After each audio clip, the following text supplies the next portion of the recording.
Finally tonight, as promised, a special comment on the latest atrocity from the banks, the vast, engorged, gluttonous multinational corporations whose sneezes can be fatal to our jobs, whose mistakes can turn us into the homeless, whose accounting errors can be so panoramic that they can make our economy tremble and force us to hand them billions after billions in a blackmail scheme that has come to be known as bailout. 5 weeks ago, Vikram Pandit, the chief executive officer of Citigroup, went back to Congress, tail seemingly between his legs, and with entreaty dripping from his voice, announced, "I get the new reality, and I'll make sure Citi gets it as well." In point of fact, as Bloomberg News reports today, what Mr. Pandit got was a new $10 million executive suite for himself and his key associates. This is the same Mr. Pandit who said he would show his leadership by accepting compensation from Citigroup of $1 a year. In fact, he then accepted a total compensation package for 2008 of $38 million. Enough. Mr. Pandit, you're probably just a good actor and a damned liar and a con man, but I'll give you the benefit of the doubt and assume instead that you can't just tell the difference between $1 and 38 million of them.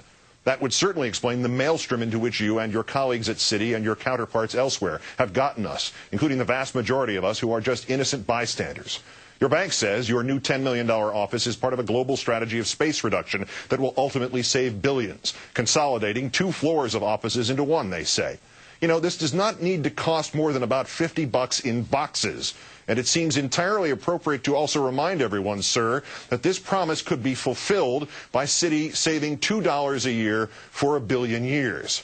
God knows you guys have pulled off every other accounting trick ever dreamt up by immoral man. You, sir, and the other corporate pirates like you, those who are saved from your obsessive spending and your greed and your self-aggrandizement by the taxpayer, who then pretend to atone, who then publicly promise good behavior, and who then revert immediately to the rapaciousness that is your only skill. You, sir, all of you, need to be fired. Enough. And Mr. Pandit's corporation should be cut up into little pieces. And when he and the other ultra-millionaires wonder what hit them, we should make sure they are easily reminded. Our representatives should entitle the legislation that ends their moral Ponzi schemes the Punish Vikram Pandit Act of 2009. The far right in this country, without the slightest provocation or justification, screams socialism, and the sheep who follow that far right, and who do not know what the word means, and do not know it is only being used because communism now rings laughably hollow. In this cry of fire in a crowded unemployment line, there is outrage, to be sure, but there is also license. They think this is socialism? There is a million miles of reform left to go before we actually hit actual socialism. But if they're going to call us names, whether they apply or not, let's give them real reform. Break up the banks. Regulate the financial industries to within an inch of their existences. Roll back corporate legal protections. Make liable the officers of corporations for their debts and for their deeds. Resurrect the rallying cry of 100 years past. Bust the trusts.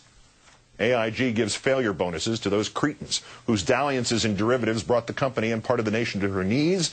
Well, spin off the division those traders are owed the $165 million in bonuses from, underfund it, and cause it to go bankrupt. Enough.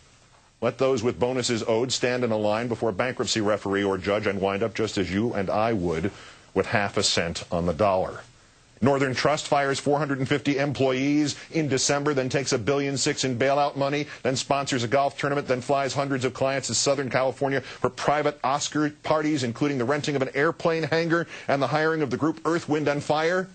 Enough. Fire those executives and fire up the Justice Department to figure out just how much fraud was involved in asking for $1.6 billion in bailout money when Northern Trust said nothing as the checks were being written, even though it knew in advance that millions could be saved by simply cutting the fluff and the trumpery.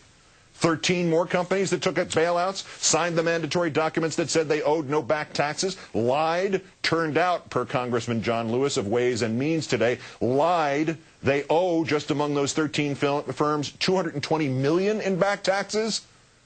Enough. Have the IRS take these companies immediately to the tax courts to which the rest of us are liable, and strip those ancient, outdated laws of corporation so that the officers of the corporation are personally liable for their company's debts, just as you or I would be.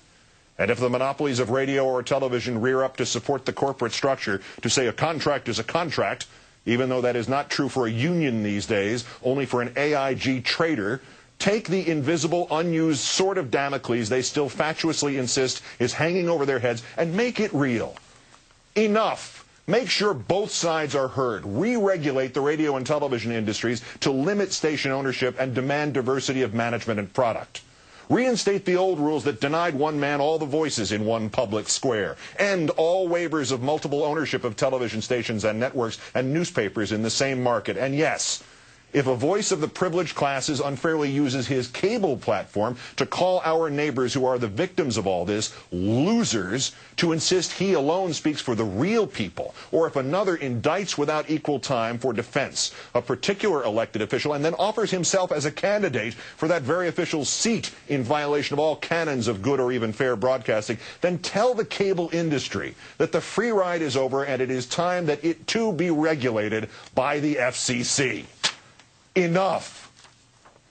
To all you in the corporate boardrooms, stop viewing the public's reaction to this naked, unhindered robbery of the public coffers and your audacious, immeasurable sense of proprietorship and entitlement. Stop viewing our anger as some kind of brief impediment, some traffic delay that keeps you from your God-given corporate ballpark sponsorships and perpetually remodeled offices and the divine right of $38 million compensation packages. You, gentlemen and ladies, and not the good and long-suffering average people of this country, you are fomenting rage in this nation. You are the losers in this equation, and the people are the generous ones. They have not assembled in the streets with pitchforks and flaming torches. You are the ones perceived, understood in a visceral and even transcendent way as the committers of what is becoming class economic rape. And heed this one word before these people grow weary of forgiving you and instead decide to bring the good life, which you have built on their backs, crashing down on top of your heads. When the next boardroom needs remodeling, or the next bonus paid, or the next jet purchased, remember that one word: enough. Good night and good luck.